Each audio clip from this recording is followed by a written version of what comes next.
yanzu zaka ji ana tambaya ana cewa to wai ya halatta a ci abincin Kirsimati yanzu zaka ji malama masu ƙaryar sunna kenan masu yi wa annabi ƙarya zaka ji mutum ya yadda ya je wurin dan siyasa ya yi ƙarya a bashi kuɗi ya hau mumbari ya kanta da ƙarya amma sai ka je yana cewa haramun ne a ci abincin Kirsimati gashi kuma Allah ya gaya maka cewa ku ci abincinsu su ci abincinku halak ne ai dole ma in amfani da wannan dama in ba kiristoci haƙuri cewa da'awar da ake gaya musu ta musulunci wato musuluncin annabi Muhammad da Allah ya aiko wallahi ba shine ake tallata musu ba musulunci ne irin na su Bukhari da Muslim saboda haka duk abin da kuka ji ana karantowa na ta'addanci na rashin zaman lafiya tsakanin musulmi da kiristoci wallahi ba cikin Qur'ani yake ba masu ƙarya sunna ne kawai baƙar kaza ce ta riga akurki dole mu ba ku haƙuri inda za a bi abinda ƙur'ani ya ce wallahi zan mu zauna lafiya da ku ne mai huɗoɗi ai shekaru 30 da suka gabata ai kafin wannan masu ƙarya sunna su zo kun san irin zaman da ake Najeriya muna zaune lafiya da ku zaka ga mutum ya hudda kasuwa da su ya hudda ta zamantakewa sannan a cikin abokai ma yara idan ka je gidan abokinka da ba musulmi ba wallahi mahaifiyar shi za ta ce muku kai lokacin sallah ya kai ka je kai sallah ka zo gidansu kai bacci shi ma ya je gidanku ya bacci duk dan shekara wanda ya rayu shekara 30-40 da ta wuce baya wallahi ya san akwai wannan kyakkyawan mu'amala tsakanin waɗanda musulmi da waɗanda kuma ba musulmi ba ana samun gida guda ka samu wannan musulmi ne wannan kirista kuma a gida ɗaya ana zanne lafiya saboda haka da a ce ƙur'anin za a bi yadda yake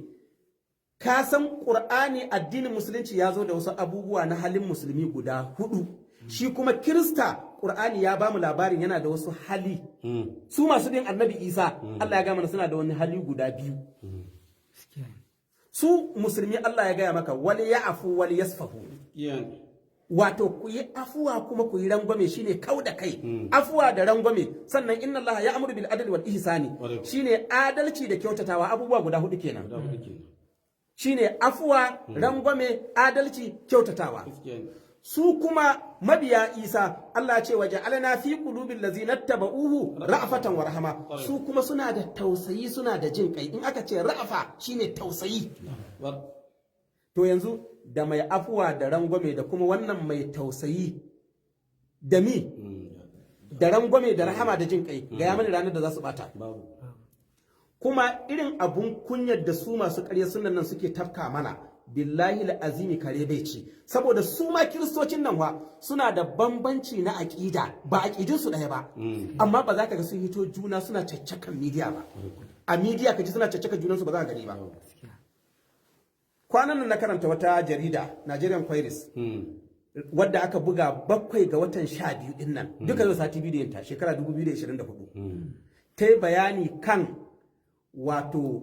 kiristoci wato mabambanta waɗanda suke da bambancin ra'ayi ta yi magana kashi 10 a Najeriya waɗanda suka fi yawan al'umma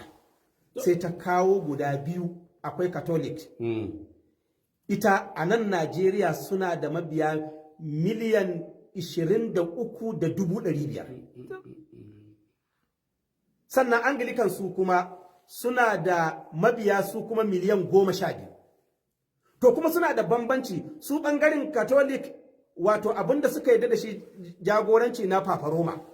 su kuma Anglican sun yarda da jagorancin wani da ake kira monarch amma suna da wannan bambanci